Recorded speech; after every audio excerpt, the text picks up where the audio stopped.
To our guest of honor, Mr. Novelia RPM. Sir, good morning, sir. To our Commandant in charge of the Jacatia, Technical Surgeon Reynald Uy. Sir, good morning, sir. To the school's director, Reverend Father Omio Inya OSJ. And to our school's commandant and principal, Sergeant Eduardo D. Nito Jr. Sir, good morning, sir. Faculty members, proud parents, families and friends, guests, Coxie, and to my fellow cadets and officers, a pleasant day to all of you. Taong 2022, nang magsimula ang aking munting kwento bilang isang cadet officer qualifying course o COFI na magiging daan upang maging isang ganap na opisyal. Sa totoo lang, hindi ko alam kung ano ba itong ipinasa ko sapagkat napag-usap-usapan lamang namin ng magkaibigan ang sumali dito. Sa 5 araw na napagaling kami ng special COUC training, minsan na rin pumasok sa isip ko ang mag-quit. Kaya naman sinabi sa akin ng aming mga ex-officers na ang pagiging toxic talaga ay nagtatagal ng halos isang buong school year. Hindi ko lubos na maunawaan kung paano nila nakayanan ito. Sa simpleng morning exercise na lamang ay talaga namang bibigay na agad ang aking katawan. Ngunit ito ang aking naging progresyon, gayon din naging inspirasyon upang makasurvive sa aking buong ECP life. December 24, 2022, nang gumraduate kami sa Pagiging Coxie. Inisip namin napakaswerte namin sapagkat 5 araw lang kami pinungko at hinasa kumpara sa mga nauna sa amin. Ngunit hindi pala. Sa mga panahon ako'y naging isang junior officer, wala akong ginawa kundi ang sumunod at gawin ang mga sabihin ng aming mga senior officers. Kasama na rin ang mga labanan pagdating sa ECT. Pakibat nito ang mga trainings, maging ang mga exercises. Sa una, syempre, mahirap mag-adjust. Kailangan mapa at marami pang dapat pag-aralan. Ngunit habang tumatagal, unti-unti ko lang naiintindihan kung bakit nagagawa ng mga officers ng bawat unit ang maging masaya at mag-enjoy sa kabila ng mga sermon at paghihirap na kanilang nararanasan. Subalit, bago pa man nabuksan na ako'y makapag-adjust, sa hindi inaasahang pagkakataon, June 8, 2023, nabigyan ako ng isang mataas na posisyon noong kami naging senior officers na. Isang posisyon na mataas at mayroong mabigat na responsibilidad na aking papasanin. Ang pagiging acting wing commander ng Class 17, Batch 4, na Gear Falcon ang sinalitala.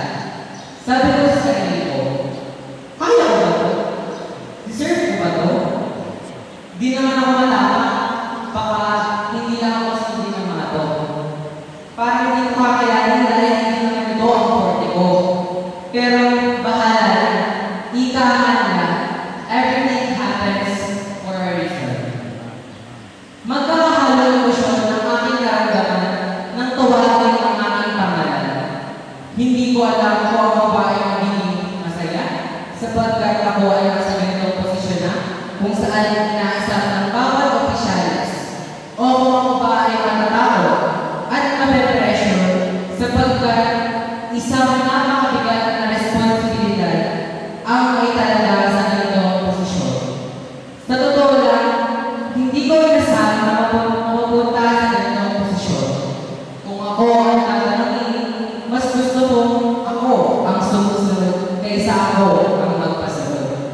Alam naman natin lahat na mas madali ang sumunod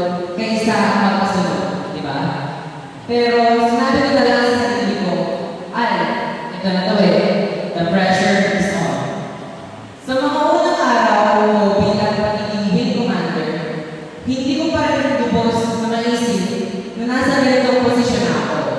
Hindi ko alam kung ano ba ang mga dapat gawin at nahihirap pang magdesisyon mag-isa. Pero sa likod ng lahat ng kalikuhan na ito, nandiyan naman ang aming Lola, Sir, upang kami ay turuan at gabayan sa lahat ng aming gawain. Sir, salamat sapagkat kayo ay lagi nasa tabi namin upang bigyan kami ng suporta kapag kami ay mayroong kailangan. To tell you honestly, I fervently believe that this batch is nothing, or should I say meaningless, without your help and support in guiding us to the righteous path. Lubos rin ako nagpapasalamat sa aking mga magulang sapagkat sila ang sumuporta sa akin simula pa lamang ng aking EC teacher. Lagi silang nakasuportahan diyan para palakasin ang aking loob kapag kailangan ko ng encouragement. At isa pa sa mga taong aking tinitingala at patuloy na gumagabay sa aking ECT journey ay walang iba kundi ang aking mga XO officers cousins, Ate Angela and Kuya. Alam niyo ba na sila yung mga tao dyan na sisimula pa lamang ng aking pamuluko? Sila ay palagi nasa tabi ko at masasabi ko sobrang proud sa akin. Ang kanilang mga bibig na walang sawang pagpapaalala sa akin ng mga tama, gayon din ng mga maling desisyon sa aking pinaplano para sa pagpapaayos ng buhay. Maging sa aking mga kilos upang maging mas kaaya-aya at maayos sa paningin ng iba pang mga ex-officers. Lalo higit sa isa pang gumabay upang maging mas matagumpay ang unit na ito, Sir Kyle. Moreover, I would like to take this opportunity na pasalamatin din si Kuya Ron na tumulong sa akin sa paggawa ng speech. Sa kabilang banda, nagpapasalamat ako sa lahat ng ex-officers na naging parte ng paglalakbay ng aming batch. Naging inspirasyon po namin kayo, lalo-lalo na pagdating sa mga competitions.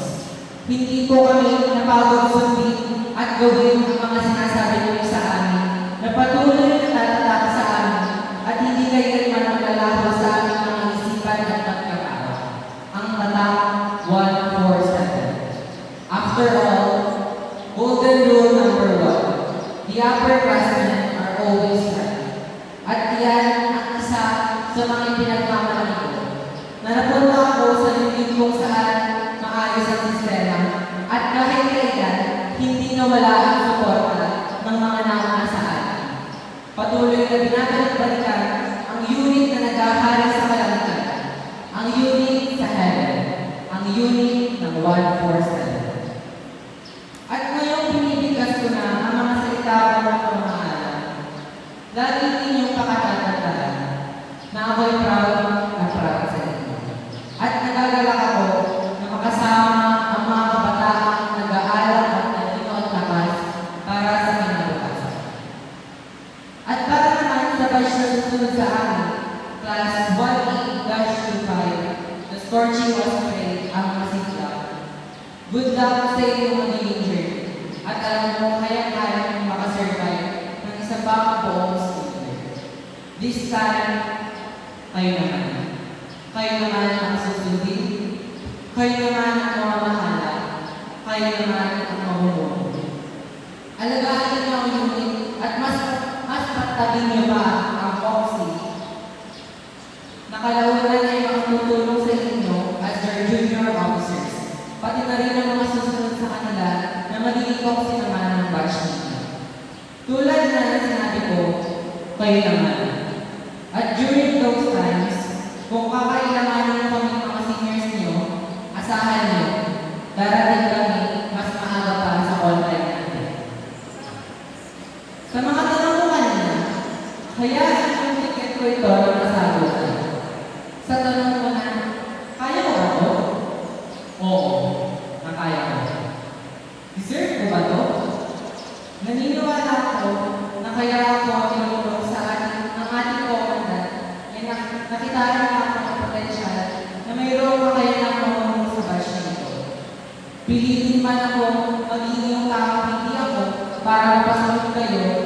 Subalit hindi ko kailanman ginago ang aking sarili.